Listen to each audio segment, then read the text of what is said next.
Hello, everyone, and welcome to another World of Sasquatch. Today's show is being filmed on 3/14/25.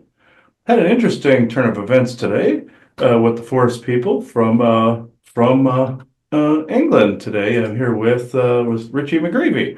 So this is going to be very interesting. This is impromptu.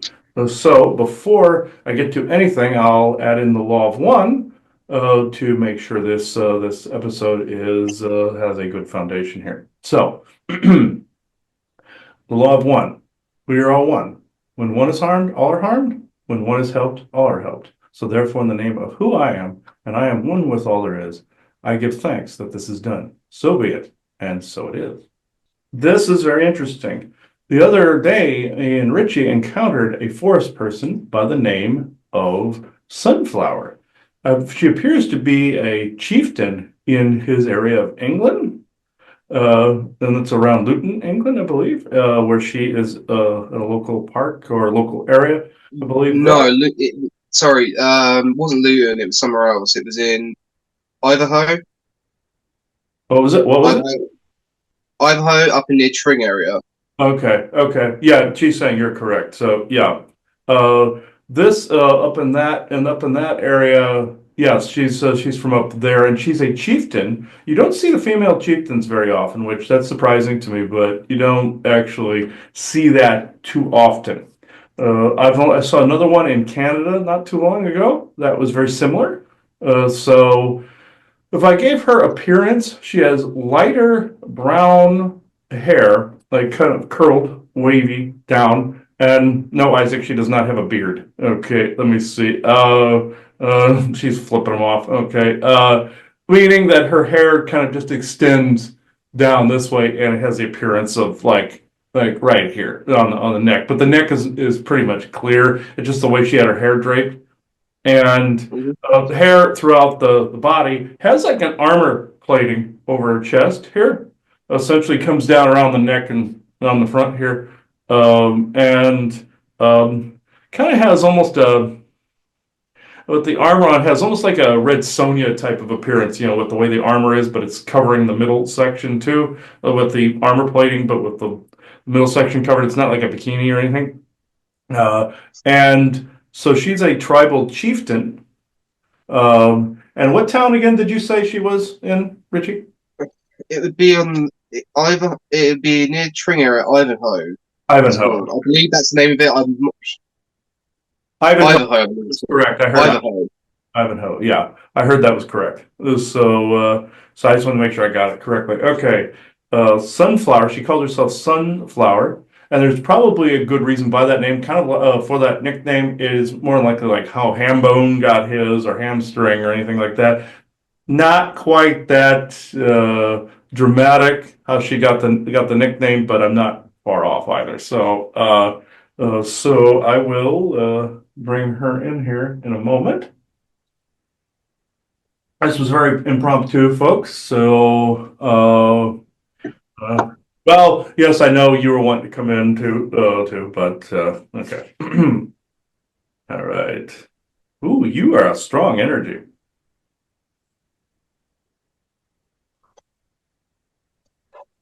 Okay. Because I cleared so much in the past couple days that she was able to do it easier. And prior to this recording, we just cleared some things off social media. If I have any advice for people, if people on there don't serve current energies for you in the moment, gone. Get rid of them. You go on. Yes. Be gone. Block, unfriend, unfollow, all of the above. So you'll find that it works out immensely energetically. Okay, sunflower. Oh, you're strong. There we go.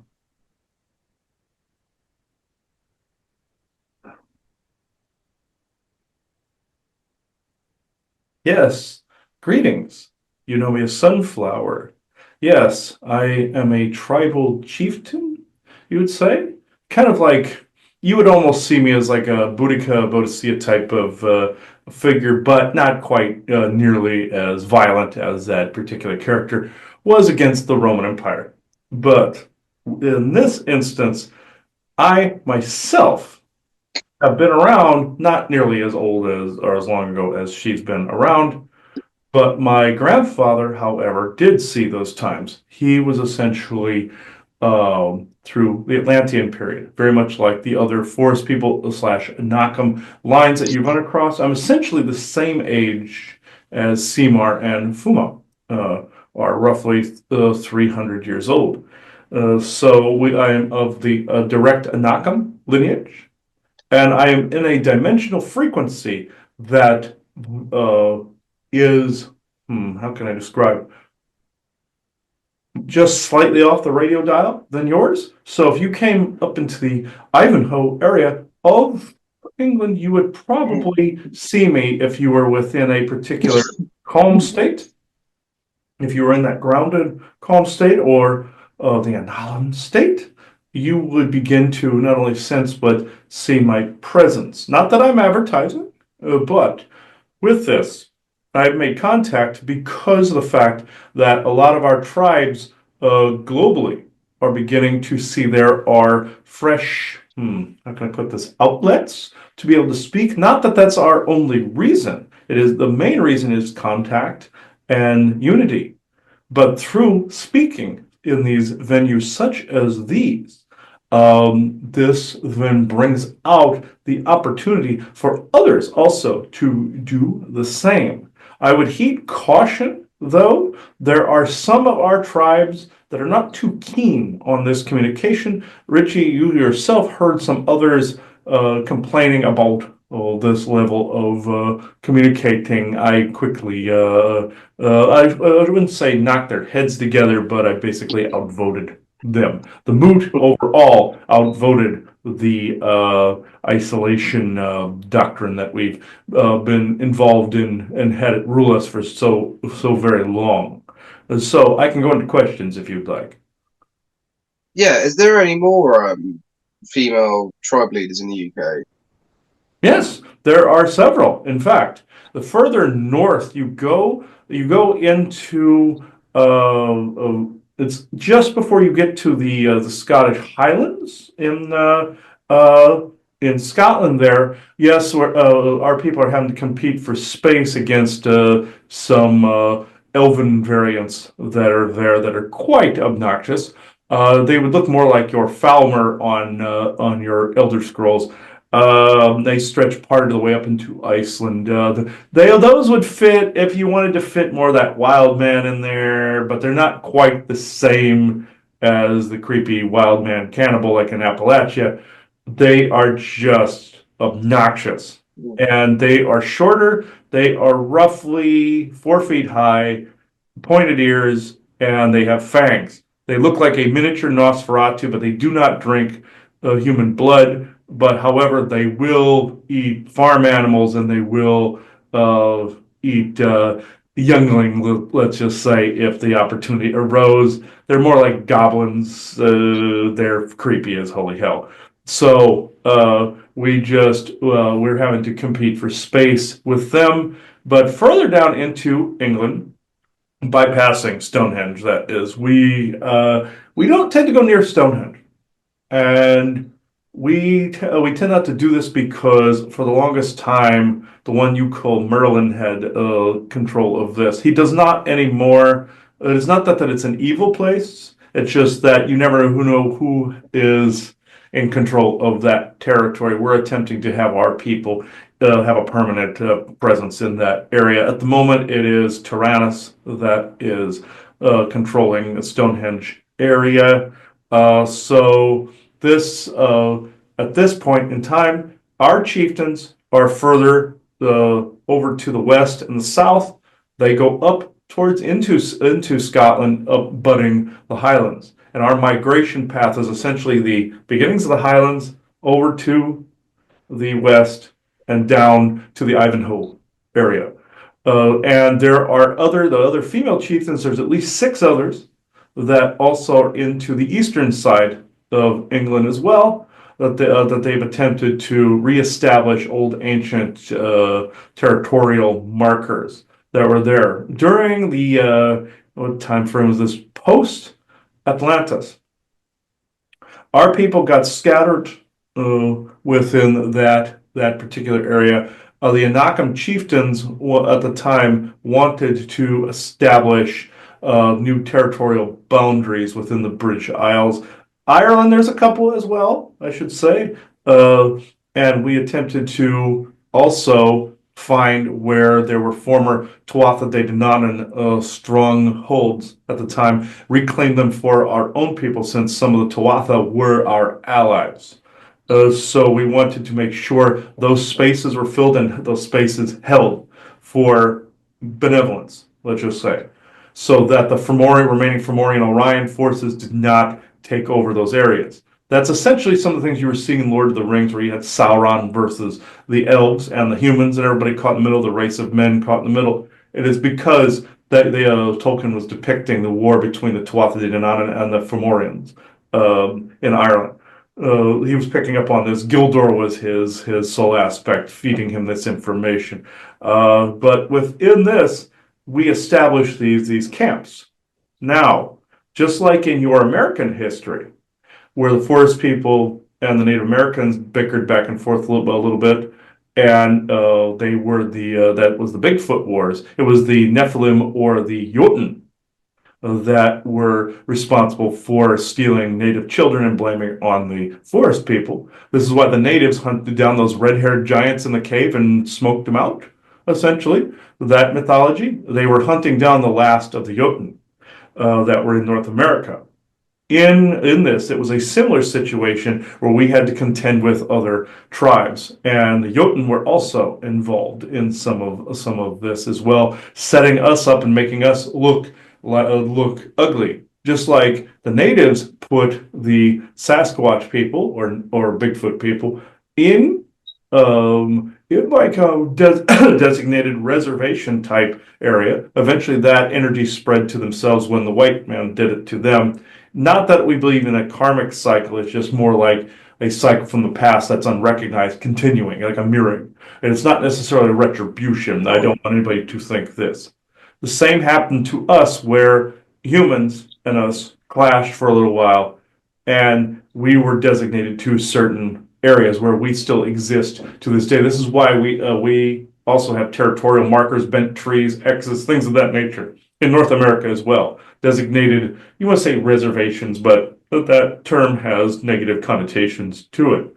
After that occurred, we were able to reestablish colonies, and the Fomorian forces were not able to fill in, along with their orcish, Neanderthalic, creepy things they had with them. And the ancestral line of those creepy goblins I just talked about were more like servants, familiars types that ran amok.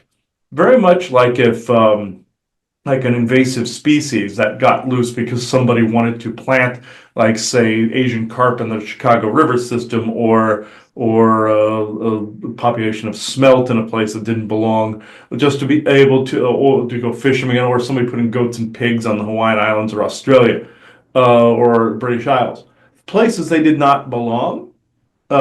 This is essentially what we're having to deal with the goblins. They are essentially an invasive species. They were a familiar creation by the Fomorians and around the times of Atlantis, and they then took over as an invasive species.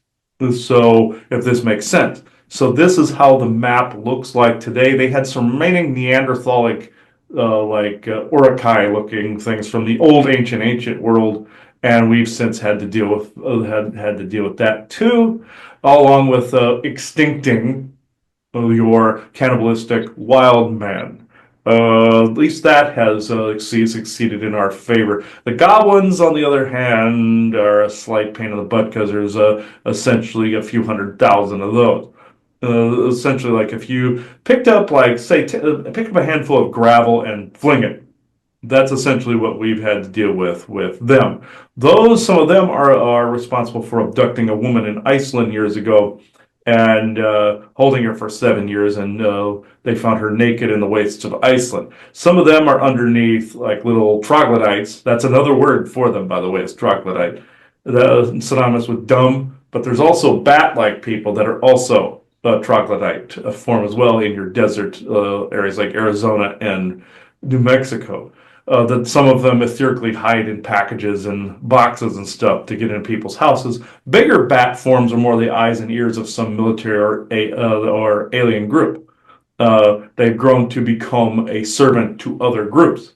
Northern Illinois and parts of Michigan and Wisconsin hold some of these. Again, they were from the old world, descendant lineage from the old world, and they became servants. That's why the stories of a bat person standing on Sears Tower. Yes, Isaac, he's Batman. I understand. Uh, people have mistaken those for Mothman. Mothman is a dimensional species all his own, a bug-like race that's not necessarily too bad, got mixed with the Lonulose entered cold material.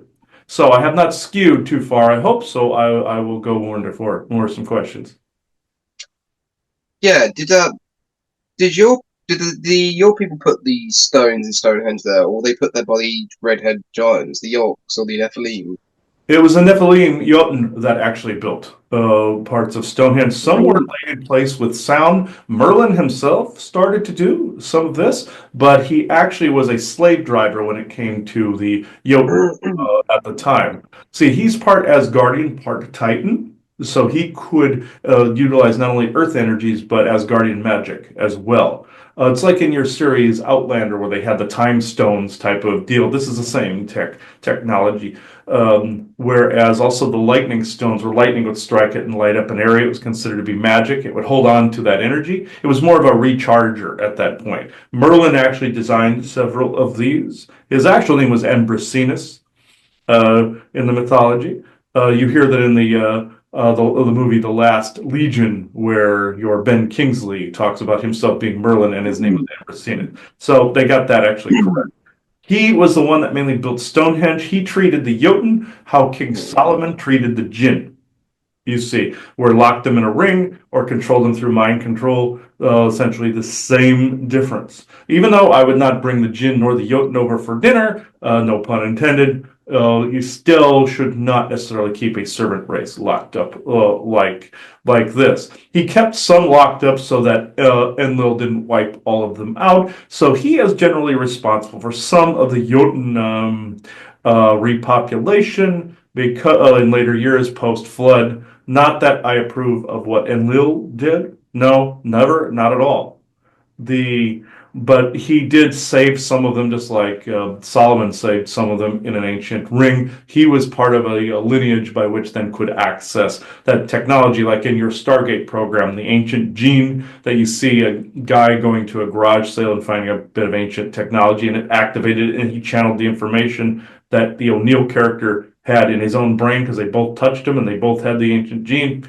It's essentially the same difference with the ring. With Merlin, he kept them more of like in a box or like in a cube, kind of like a Pandora's box. That's essentially what your Hajj is uh, in or Mecca is, where the Muslims circle around it. They're actually keeping something trapped in there. But as he would say, by them circling, running widgeons around it, essentially they are reaffirming the belief that there's something in there worth trapping. This was actually an ancient procedure that turned into a religious belief later on by beings such as Enlil, which he was also took the form of Shiva at the time, building that particular location.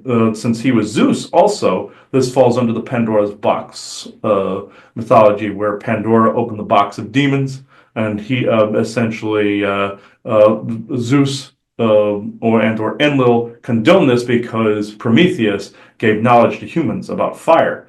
This is actually the mythology behind Enki and Enlil, where Enki returned the genitals to humanity after Enlil had gotten rid of them, you see. So that's where you get some of your intersex and trans from in some instances because of Enlil's tampering. It's a mutation. You see, it's where you get non-binary and intersex from. It's also dimensional bleed, as also the guardianship told them in GIC, from other dimensions where people were different things. You can thank Enlil for blurring some of those lines as well. I'm not giving him all the credit. There's others that did similar tampering, but you're dealing with families that can genetically engineer being such as Tyrannus, being essentially son, taking up the Scottish territory and taking up parts of down by Stonehenge.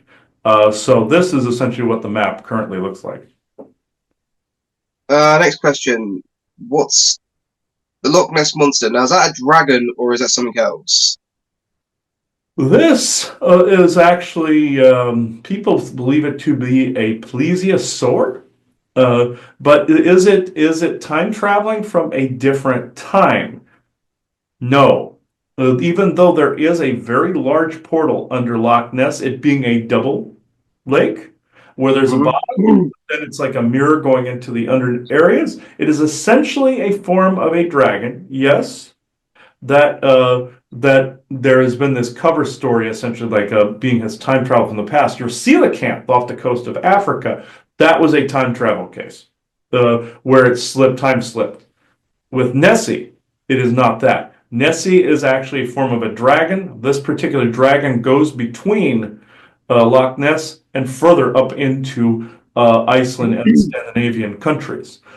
This particular dragon exists also in a lake up in Iceland that is essentially full of volcanic ash. Uses this to cleanse off the no insult to Scotland, but the scum of the other lake comes back and then comes back to not only interact with people, but it is also an ancestral home or a nesting ground, essentially. The crystalline structures within Loch Ness provide a communication port like what our people use underground, and also the many people assume that this would make a portal. Your Ancient Aliens has touched on this quite often, but I can honestly say this is actually a dragon case that has gained more of an affinity for the aquatics and water and dimensional spaces within the lakes as well can pass through frequencies and dimension, as him and Ryan recently mentioned about D&D with the different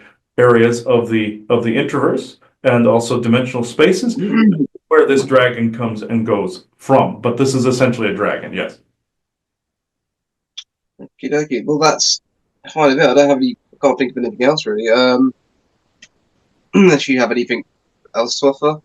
Uh, well, yes, our people have plenty to offer. Yes, yes, but that was a joke. We do understand what your intentions. So this essentially, yes, is it for myself. I just wanted a chance to say our story. Also, word of caution to anybody listening: do not trust Merlin or Ambracinus. He also takes the form of Saint Anthony. Do not trust him in the slightest. He is very deceptive and he's out for his own ambitions, even though he will give points of wisdom. Do not trust Germain as well. He's part of the vampiric community as well. Both of them have worked together quite closely in recent years. And also Rasputin, him and Bjorn came in contact with him. These three are in a land dispute in both Canada and England at the moment, and parts of the United States. Do not trust them even if they give you true wisdom, just like with the witch you guys talked about, and also Zeus, so the father of the gods, Enlil, Enlil, and Ninlil. It's along these same lines, corruption. So do not trust. So I thank you for lending me your voices today. So thank you. Thank you very much. Take care. Here. Yeah. All right. Interesting. Yeah, she was showing me how Merlin was building Stonehenge, and it's essentially a portal network, part of the old portal network. And it was showing that it was down underground with multiple layers. That's why they tried to say it was a fake modern concoction, which it is not. That's a cover story that Cabal and corporations and governments and all wanted to put in there to make sure people weren't looking at the ancient megalithic structures. Outlander is a good source of showing what the stones can actually do. I even had a channeling years ago where I was told look at one of the stones and saw all these dimensional connections. That lotus stone or blue stone is a fantastic conductor. It would be great to put in orgone pieces and for communications pieces alike. Unfortunately, you can't get a hold of any of it unless you steal some from around Stonehenge and a few other sites like Karnak in France and things of that nature.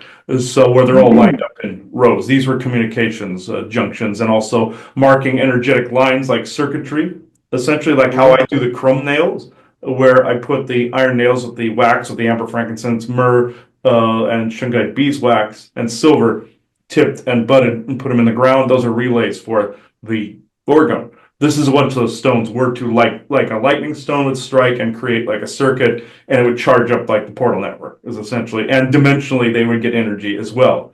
Stargate did this with their 0 point energy devices they showed in that, where a device could pull from multiple universes. But they tried to make a big one, and it almost collapsed a couple of universes. So, like it was said in other shows, like this is a funny aspect I'll add to this. They use this a lot. They use Family Guy for references where they went into the multiverse and there were people there that were just making the poop disappear out of them, and then they go to a frozen universe and they go, "Oh, there's the poop from the other universe." That Isaac uses this as a joke all the time, but it's true. It takes from somewhere, it pulls from somewhere and pushes to somewhere else. This is what this technology does. It can also be used as a buffer if you use the basalt pillar variations. Those were terraforming technology that are out in the Atlantic Ocean, and you see some non-Madal at the edge of where in Micronesia, where Lemuria was, and up in some of the Scandinavian countries, you see those geometric pillars. That's technology too, stone tech as well. So it just got frozen in place, and it's millions of years old, and it got claimed in the environment because it got shut off mid terraforming. So from the original seeding of the Earth. So I know that was a quick rundown, but this is what I understand about this. And also Solomon with the ring. Yeah, he kept Jin inside the ring, and Merlin kept some Jotun around to be builders. Probably thought it would be useful to help him out building some of these bigger structures, like the Anunnaki in history to do, taking slaves and getting them to build structures. So like the Nephilim. So bigger blocks, Nephilim would have carried these and put them like the Baalbek Temple, all those things. So, I don't know if you have anything else to add, Richie, before we take this out. Nah, I'm good, thanks. Okay, so I know this was a quickie today, folks, but this is sometimes these happen like this, and they end up being pretty interesting. So this is now where I close this circle within true benevolence and no conflicting agendas of this moment in time. So thank you, everybody. Bye bye now.